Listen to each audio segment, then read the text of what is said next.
আসসালামু আলাইকুম ওয়া রাহমাতুল্লাহি ওয়া বারাকাতুহু।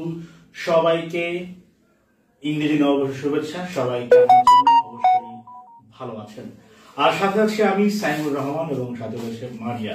আপনারা জানেন বছরের আজ প্রথম দিন, ইংরেজি বছরের মিন্স ইংরেজি 2025 সালের 1 জানুয়ারি আজ। আর আজকে আপনাদের সাথে হাজির হয়ে গেলাম। সবাইকে আবারও ইংরেজি নববর্ষের শুভেচ্ছা। সবাই কেমন আছেন? এবং অবশ্যই সবাই ভালো আছেন। সো মারিয়া, কেমন আছো?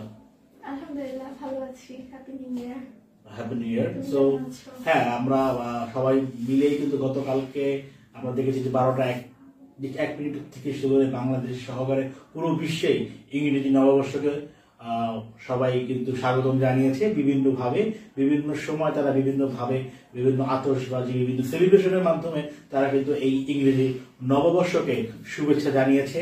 এবং সবাই কিন্তু 24 সালে যত দুঃখ, কষ্ট, গ্লানি, ব্যর্থতা সবকিছু পিছনে ফেলে দিয়ে 2025 সালকে কিন্তু অংশগ্রহণ করতে কি স্বাগতম জানিয়েছে। নতুন বছর তাদের সফল হোক এবং নতুন একটি উদ্যমী ভাবে তারা শুরু করতে পারে। সো আপনাদের গত বছর কেমন কাটলো, 2024 সাল কেমন কাটলো? এবং এখানে কিন্তু একটা বিষয়, আমরা মোটামুটি এই শুভেচ্ছার পাশাপাশি কিন্তু দেখতে পাচ্ছেন আমাদের সাথে অনেক বন্ধুরা রয়েছেন। সবাইকে অনেক অনেক ধন্যবাদ যারা এই মুহূর্তে আমাদের সাথে রয়েছেন। সো কে কোথা থেকে দেখছেন অবশ্যই জানাবেন। এবং আপনাদের 2024 সাল কেমন কাটলো এবং 25 সাল নিয়ে আপনাদের ভবিষ্যৎ পরিকল্পনা কি, 25 সালে আপনারা কি করতে চান। আর বিশেষ করে আরেকটা মজার বিষয়, সেটা হচ্ছে যে আমরা কিন্তু বিভিন্ন সংবাদ নিয়েও কিন্তু আপনাদের নিউজ আপডেট দিব। সেখানে কিন্তু এটা গুরুত্বপূর্ণ তথ্য, সাবেক প্রধানমন্ত্রী শেখ হাসিনাকে দিল্লি ফেরত দেবে কিনা এবং ফেরত না দিলেও সম্পর্ক কেমন থাকবে বাংলাদেশের সঙ্গে, ঢাকার সঙ্গে, এটা নিয়ে আমরা বিস্তারিত আলোচনা করবো। সো তুমি কেমন আছো? মানে এই যে দিল্লির কথা আসলো, তোমার 24 সাল কেমন কাটলো, 25 সাল নিয়ে তোমার প্রত্যাশা কি? 24 সাল আলহামদুলিল্লাহ অনেক ভালো কেটেছে। 25 সাল নিয়ে এর থেকে আরো বেশি ভালো প্রত্যাশা। আমি চাই আমার 25 সাল অনেক ভালো কাটুক, 24 সালের থেকে বেটার। হ্যাঁ, অবশ্যই। এই যে শেখ হাসিনাকে কিন্তু বলেছে যে দিল্লি ফেরত দিবে না, কিন্তু দিল্লি ফেরত না দিলেও বাংলাদেশের ঢাকার সাথে কিন্তু সম্পর্ক ভালো থাকবে। এটা নিয়ে তোমার অভিমত কি? এখন হচ্ছে শেখ হাসিনাকে যদি দিল্লি ফেরত না দেয়, আমরা তো চেয়েছিলাম যে শেখ হাসিনাকে দিল্লি ফেরত দিক এবং ফেরত দেওয়ার পরে বাংলাদেশে এলাকার সুষ্ঠু একটা বিচার হোক, যেহেতু আমাদের দেশে আইন ব্যবস্থা আছে। এবং অনেকে কিন্তু চাচ্ছিল না যে নির্বাচনটা হোক। অনেক যারা আছে, যারা শেখ হাসিনার বিচার না হলে কিন্তু নির্বাচনের পক্ষে না, যে নির্বাচনই হোক, তার আগে নির্বাচন চাইছে না। দেশের পরিস্থিতি অনেকে এটা নিয়েও অনেক রকম কথা বলছে, অনেক রকম মন্তব্য করছে। সো আমার মনে হয় দিল্লির শেখ হাসিনাকে বাংলাদেশে দেওয়া উচিত, ফিরিয়ে দেওয়া উচিত এবং বাংলাদেশে এসে তার সুষ্ঠু বিচার হওয়া উচিত। বিচার এসে যে সাজা পাবে সেটা, যদি সে খালাস পেয়ে যাও সেটাও যেটা হবে সেটা আমাদের আদালত যেটা করবে সেটা অবশ্যই মেনে নেওয়া উচিত এবং যেটা হওয়া উচিত সেটা অবশ্যই ভালো কিছু। কিন্তু যদি দিল্লি ফেরত না দেয়, সেহেতু ইতিমধ্যে কিন্তু ভারতকে বয়কট করা শুরু হয়ে গেছে। ভারতের অনেক পণ্যকে কিছুদিন আগে আমরা শুনেছিলাম যে নিজের স্ত্রীর শাড়ি পুড়িয়ে দিয়ে রিজভি ভারতের পণ্যগুলো বয়কট করেছিল এবং বিভিন্ন যারা আছেন তারা চাচ্ছেন যে ভারতের পণ্যকে বয়কট করা হোক। ভারতের পণ্য যদি বাংলাদেশের মানুষ ইউজ না করে, টুথপেস্ট থেকে শুরু করে আমরা যে ড্রেস পর্যন্ত ইউজ করি সবকিছুই জানি ভারতের সব জিনিসপত্রকে বয়কট করা হোক। এখন জনগণ যেটা চাইছে সেটা হচ্ছে যে শেখ হাসিনাকে বাংলাদেশে ফিরিয়ে দেওয়া এবং ফিরিয়ে দেওয়ার পর শেখ হাসিনার সুষ্ঠু বিচার হওয়া। তারপর যেহেতু সেটা এখন পর্যন্ত ভারত বা দিল্লি করে নাই, সো ভবিষ্যতে যদি তারা এটা না করে, সো অনেকে তো বয়কট করে দিচ্ছে, আবার অনেকে ভালো সম্পর্ক, সুসম্পর্ক বজায় রাখার চেষ্টা করছে, অনেকে আবার ভারতকে নিজেদের প্রতিদ্বন্দ্বী মনে করছে। সো এটা তো যার যার ব্যক্তিগত কিছু মতামত বললাম, যারা যেটা বলেছে। সো ওকে, আমরা দেখতে পাচ্ছি যে আমাদের যে তথ্য উপদেষ্টা, বিশেষ করে পররাষ্ট্র উপদেষ্টা যে আছে, তিনি কিন্তু একটা বক্তব্য দিয়েছেন যে সাবেক প্রধানমন্ত্রী শেখ হাসিনাকে ফেরত না দিলেও দিল্লির সঙ্গে সম্পর্ক স্বাভাবিক রাখার পরিকল্পনা তারা করেছে, কারণ এই সম্পর্ক ভালো রাখার পেছনে বাংলাদেশের স্বার্থ জড়িয়ে আছে। কিছু কিছু স্বার্থের জন্য সম্পর্ক রাখা, মানে ভালো সম্পর্ক রাখার একটা চিন্তা ভাবনা করেছে বর্তমান অন্তর্বর্তীকালীন সরকার। এবং সেটা নতুন বছরে যুক্তরাষ্ট্র, চীন ও ভারতের সঙ্গে উন্নয়নকে অগ্রাধিকার দেওয়া হবে, কারণ এর সঙ্গে আমাদের স্বার্থ জড়িয়ে আছে। সো এখানে কিন্তু এটা বলেছে, বুধবার পররাষ্ট্র মন্ত্রণালয় সাংবাদিকদের সঙ্গে আলাপকালে তিনি কথা বলেছেন যে ভারতের সঙ্গে সম্পর্ক ভালো রাখার একটা প্রক্রিয়া চলছে। পররাষ্ট্রমন্ত্রী আরো বলেন যে শেখ হাসিনা ইস্যু ছাড়াও দুই দেশের অনেক স্বার্থ সংশ্লিষ্ট বিষয় রয়েছে।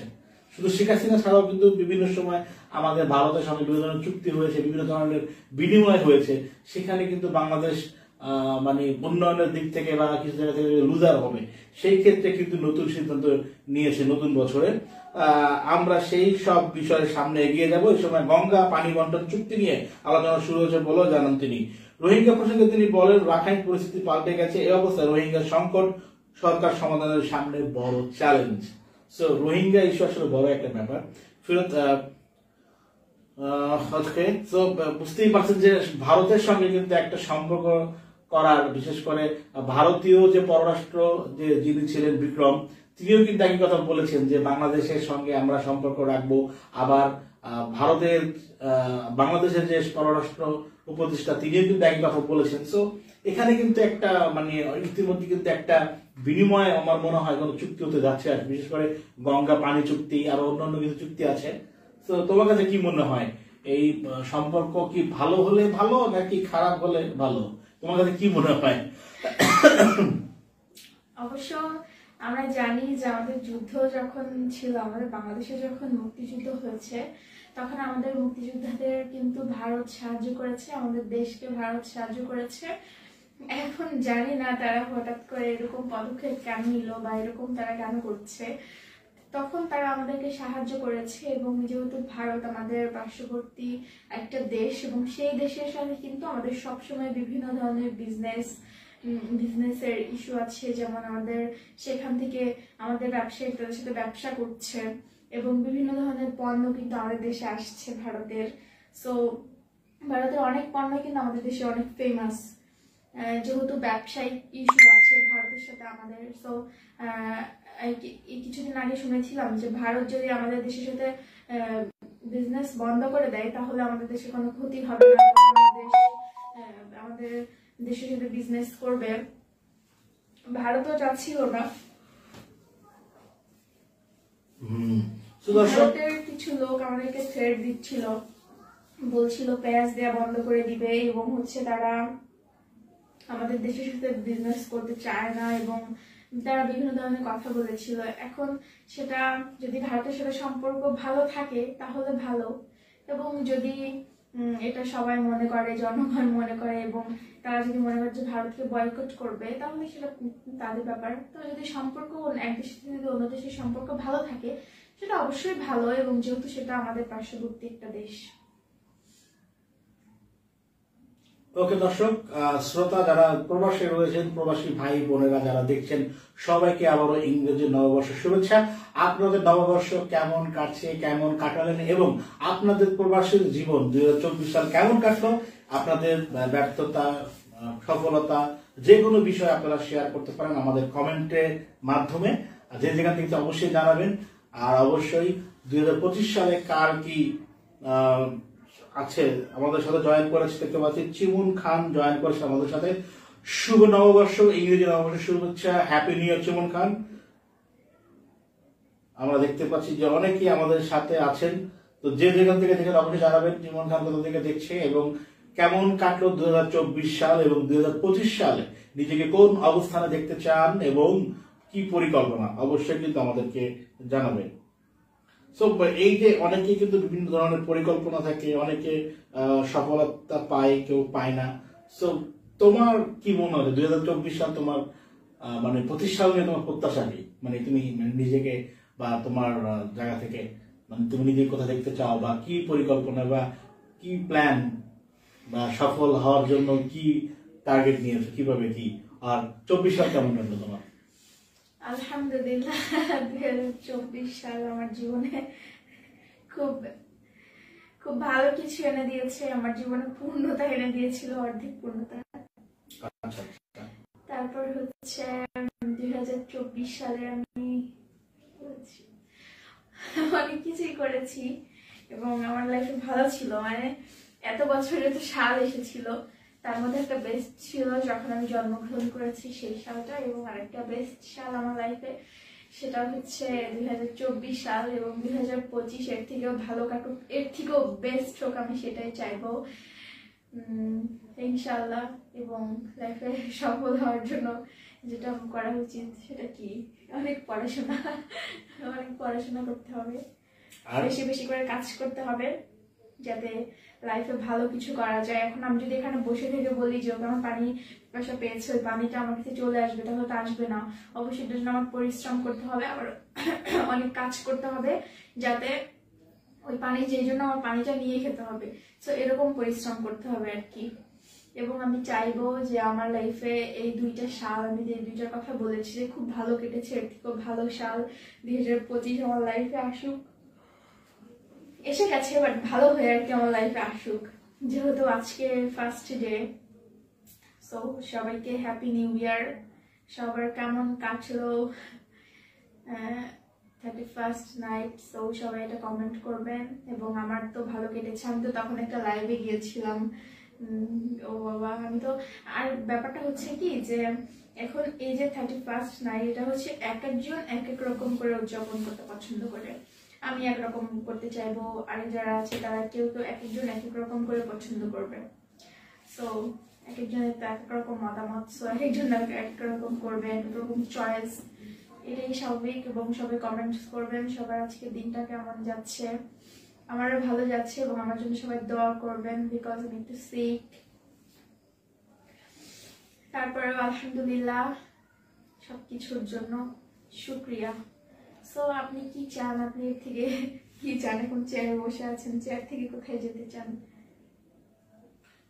ওকে, আচ্ছা, তোমার তো কথা শুনলাম, আমাদের দর্শক যারা আছে, যারা বন্ধুরা আছে, তাদেরকে আবার শুনতে চাই। টিমন খানের অবশ্যই জানাবেন যে আপনার ডান্স। আচ্ছা আচ্ছা আচ্ছা, ওকে। আমাদের সাথে আরো অনেকেই রয়েছেন যারা প্রবাসে রয়েছেন, যারা দেশের বাইরে থেকে দেখছেন, তাদের প্রতি অনেক অনেক শ্রদ্ধা ভালোবাসা। সো আমরা কিন্তু গতকালকে দেখেছি যে আমরা একটা দেখলাম একটা নিউজে যে আতশবাজির কারণে 2টা শিশু দগ্ধ হয়েছে। আতশবাজি এটা আসলে আমরা আনন্দ উল্লাস করি, কিন্তু মাঝে মাঝে কিছু আনন্দ উল্লাসে মানুষ সেও ক্ষতি হয়।